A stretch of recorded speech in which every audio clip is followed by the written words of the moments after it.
What's up, my people? Welcome to the War Zone once again.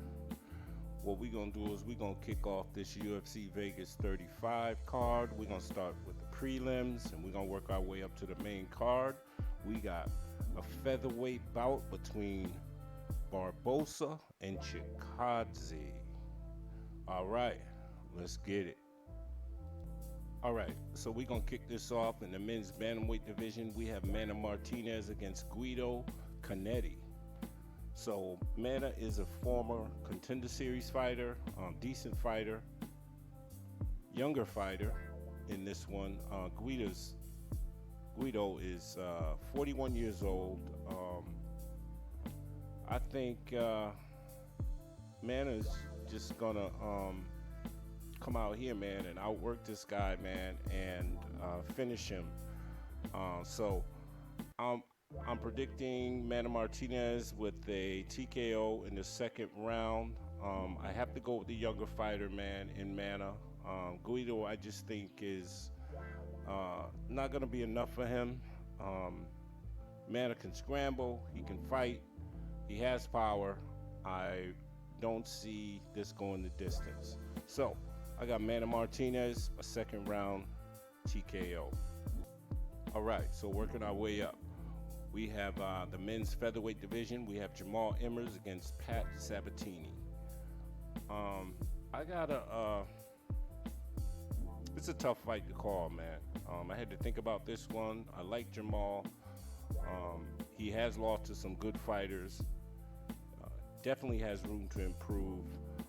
However, I do think that Sabatini is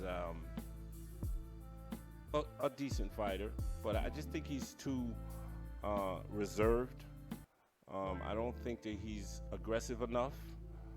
So I'm going to go with Emmers to steal this one, 29-28 in a decision. So next up, in the women's flyweight division, we have J.J. Aldrich against Vanessa Demopoulos. I got JJ in this one, man. Underrated fighter. I expect her to win this because she's faced the top level fighters, man. Dem has lost too much to lower level opponents. Aldrich wins the first two rounds, I believe, and Vanessa may come on in the third round, but I'm gonna give the edge to J.J. Aldrich. Like I said, she's more well-rounded, better fighter, better IQ, and I feel like if her gas tank's intact, I can actually see a unanimous decision, a 30-27. However, I'm going to call it 29-28. All right, so next up, men's light heavyweight division, we have Dustin Jacoby against Darren Stewart. So as we all know, Darren Stewart's moving up. Not very impressed with Darren Stewart as of late. I think he's just here for a check. I expected Jacoby to be the smarter fighter, outstrike Darren on the feet. Don't see Stewart having any success in the light heavyweight division. I don't see him utilizing his wrestling against a striker like Dustin Jacoby. So I got to give the edge to Dustin Jacoby, 29-28 in a decision. All right, next up, men's middleweight division. We got Sam Alvey against Wellington Turman. I was kind of back and forth about this one. I was kind of indecisive, but I came to the conclusion, man. I'm going to take Sam Alvey in this. I'm taking the underdog in this fight. I just think after Wellington Turman has been KO'd his last two fights, most recently by Bruno Silva in the first round. I think it's a little too early for him to be returning to the ring. Sam Alvey has the hands to ring his bell once again. If he gets in trouble, Sam Alvey can put him away. I don't see him out wrestling Sam Alvey. Alvey has decent wrestling, decent takedown defense. I really just don't see where Wellington Turman is that much better than Sam Alvey to win this fight. So I'm gonna go with the vet, man. I'm gonna go with Sam Alvey, and I'm gonna take Sam Alvey by decision, 29-28. I'll squeeze around in there for Wellington Turman. But like I said, man, I think it's a little too early for Wellington Turman to be returning to the ring. All right, so next up in the men's middleweight division, we have Alessio D. Chirico against Abdul Razak Alhassan. Wow. I have to go with D. Chirico, man, because I have no idea what happened to Alhassan, man. This guy started off so promising, but for some reason he looks a lot slower and a lot sluggish in the ring. Maybe that's because he moved up a weight class. I'm just going to check it off as conditioning, man. I don't think he's been in the best conditioning as of late. And D. Chirico, I just believe, has the better IQ in the ring, better competition, more well-rounded. I'll definitely take his cardio over Alhassan's cardio. So I'm going to say Alessio D. Chirico, unanimous decision, 30-27. All right, so next up, we have another middleweight bout between Makhmud Muradov against Gerald Meerschaert. I'm taking Muradov in this one because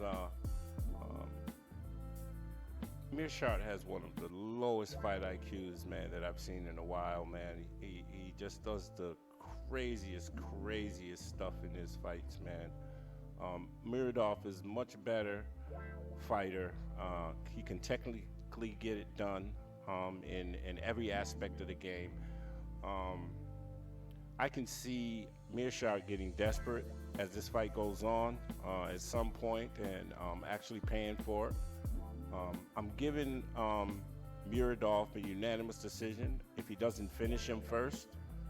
So I just think Muradov is just much better fighter in the ring, man. He's more composed, he's more technical, he's patient, and like I said, Meerschaert will make some mistakes. So Muradov, unanimous decision, 30-27. All right, next we have another middleweight fight. We have Andre Petroski against Michael Gillmore. So I'm taking Petroski. I liked him on the Ultimate Fighter. This fight to me here is the Battle of the Bums fight of the night. But like I said, man, Michael Gillmore, he hasn't fought the competition that Andre Petroski has.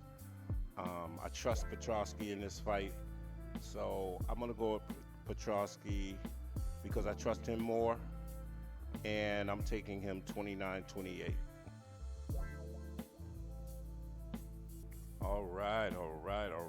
We have the welterweight division, man. We have Kevin Lee against Daniel Rodriguez. I'm kind of weary about this fight because Daniel Rodriguez is taking this fight on short notice against Kevin Lee. Kevin Lee is no slouch. Really tough fight, like I said. Kevin Lee should show up for this fight. However, D-Rod is dangerous. He has good takedown defense. I feel like if Lee's gas tank drains in this one, I can see D-Rod hurting him badly, man, and possibly finishing him. However, Lee does have power. He can grapple, and if he fights an intelligent fight, using his veteran experience, I can see him pulling this one out. It's a toss-up. Wow. I'm leaning more towards Kevin Lee. However, I'm going to take Daniel Rodriguez, 29-28 in this one. I'm going to take him to pull it out.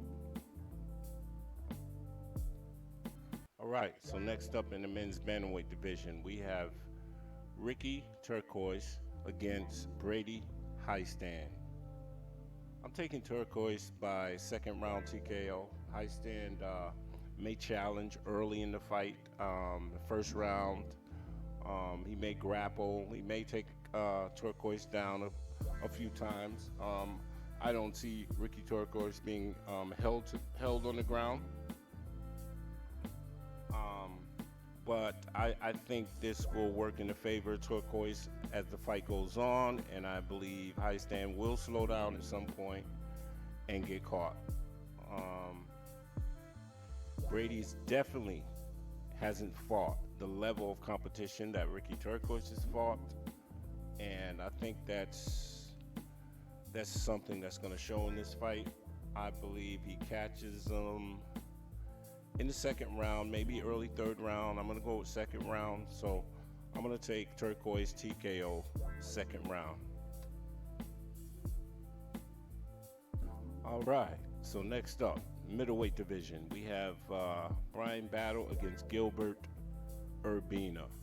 I'm going to go with Bryan Battle in this one, man. I like how this kid is moving along. I think he's improving tremendously.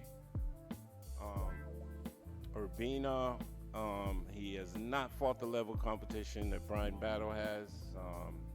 This guy has taken some damage. However, Bryan Battle has to fight a really smart fight here. Gilbert Urbina, he does have the ability to make you pay for mistakes. However, I just look for Battle to, like I said, a smart fight. I look for him to fight a smart fight, listen to his corner, and I believe that this fight will end by TKO in the third round. So I'm going to take Bryan Battle by TKO in the third round. Okay, here we go with the main event of the evening, men's featherweight division. We have Edson Barboza against Giga Chikadze. Wow.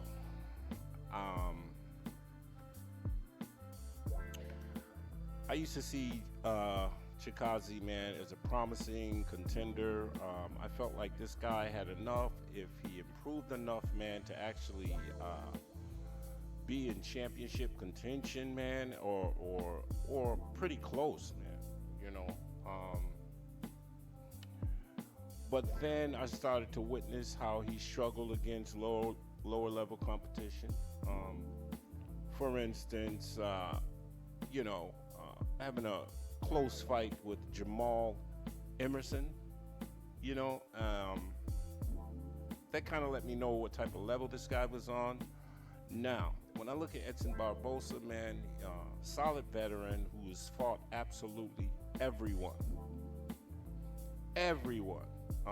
His kick game is next level.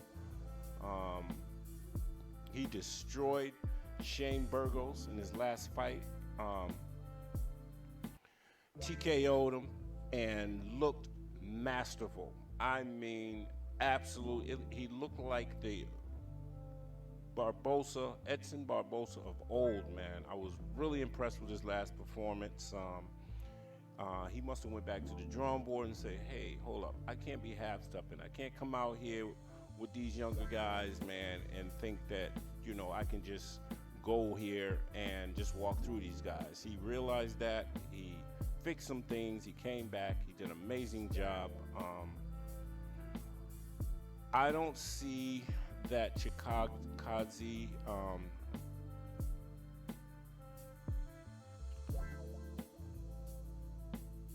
I just don't see the same guy, man. I don't see. I'm gonna have to take Barboza in this one. I'm gonna give him 3 rounds to 2. I'm gonna call it 48-47 in this one. He has more experience, especially in big fights like this. I don't see much of an advantage for Chikadze. Once again, I think calf kicks after Chikadze feels 3 or 4 of those calf kicks, man, that's just going to slow this fight completely down, and Barboza is going to get into his rhythm and do what Barboza does. So Edson wins the battle, man. You know, I have to go with Edson Barboza. However, we all know Chikadze has those body kicks, but like I said, I really see Barboza moving like he usually does, so I don't think he'll really be able to catch him really flush with any of those kicks, man, to really hurt him in that way. And like I said, Barboza, man, kick game, I don't see there being any type of competition in that aspect of it. Barboza has the better hands as well. So that's my pick.